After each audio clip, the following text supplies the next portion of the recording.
Magandang umaga mga ka-e-bike, no? So ngayon meron tayong ilalagay na naman dito sa ating kay YT.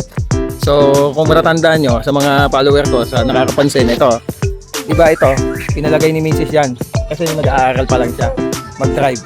So at kung makikita nyo rin, naglagay na tayo ng dashcam dito, may camera, back camera, ayan. O yan nga, diba? So nakikita nga natin yung yung mga nasa likod. Kaya dito na lang tayo natingin sa dashcam natin dito.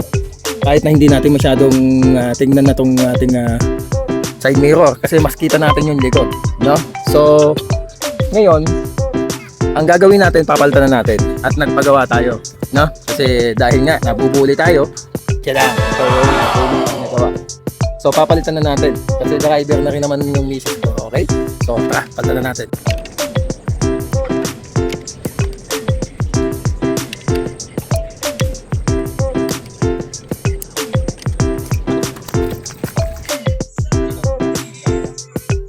Tatanggalin natin ito.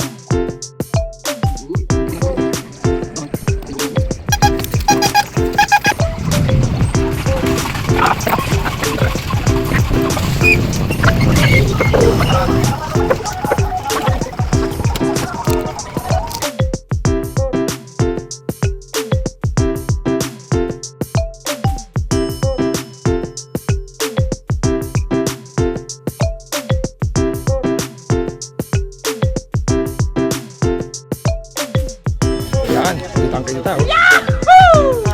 Oh, kaya huwag kayong buli, yan ha. Kitang-kita naman.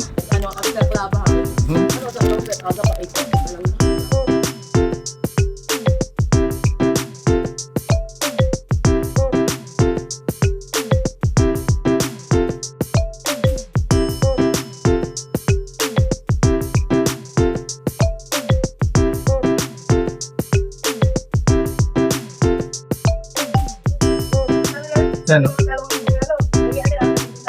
Yan sa likod. Yan, automatic sa likod.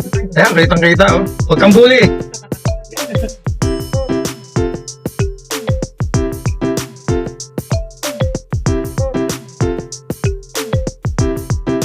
So yun, kung gusto nyo rin ng ganon, pwede kayo mag-comment sa akin. Send ko sa inyo yung file at pwede kayo mag-print. Basta meron na kayong dashcam, pwede nyo ilagay sa likod ninyo. Okay? So abangan nyo yung mga susunod pa nating mga upgrade at mga ilalagay kung ano-ano sa ating e-bike. Ito si Dansky. Rock on!